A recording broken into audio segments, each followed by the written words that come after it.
that I would have a very difficult time voting for a PPC member after watching what happened in Barrie yesterday and knowing that you're going to continue to do that. So, okay, let me answer that. I can understand. First of all, if you Sorry, we look, can't see. If you could speak up a little bit, that'd be great. yeah. So I understand your point on that. So first of all, we must look at what is happening all across, not only in Canada but also in North America. You had country and states in the US that had strong lockdowns, like us here in Canada, and other states that didn't have lockdowns.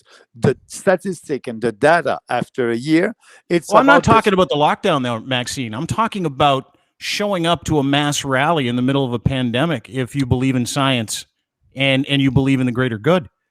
Yeah, None of that makes any sense. I'm not talking about the U.S. I'm talking about this specific example of not just you, a lot of people that have an alternative opinion, The overall message. but also believe in science. If the greater good is the most important aspect and the truth is the most important aspect of living, why are you doing this?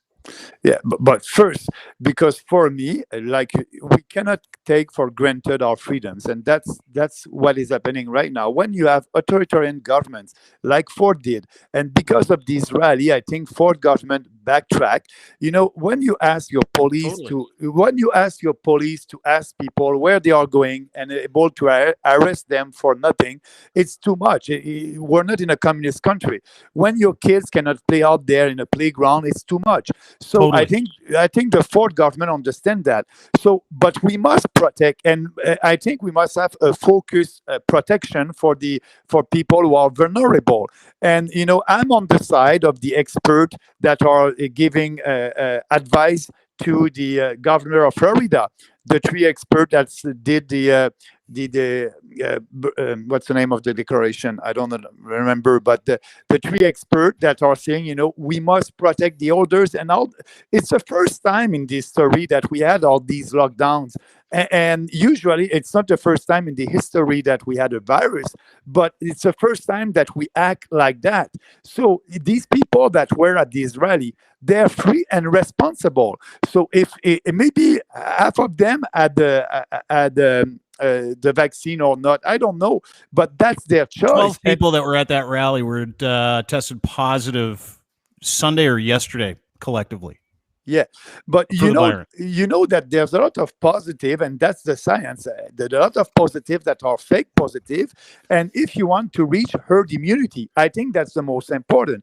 People, because that's the only way to get rid of all these authoritarian measures is to have herd immunity, and the only way to have that, it's people who have the virus and are asymptomatic because they will have antibodies, and people who decided to have also the vaccine. So all these two kinds of people together will help us to have herd immunity. So it's not only the vaccine that will do that. It's also people who have the virus and are asymptomatic. So I respect these people that they want to. If you take the vaccine, and I'm not taking the vaccine, I want. I'm not doing anything against you because you have the full protection.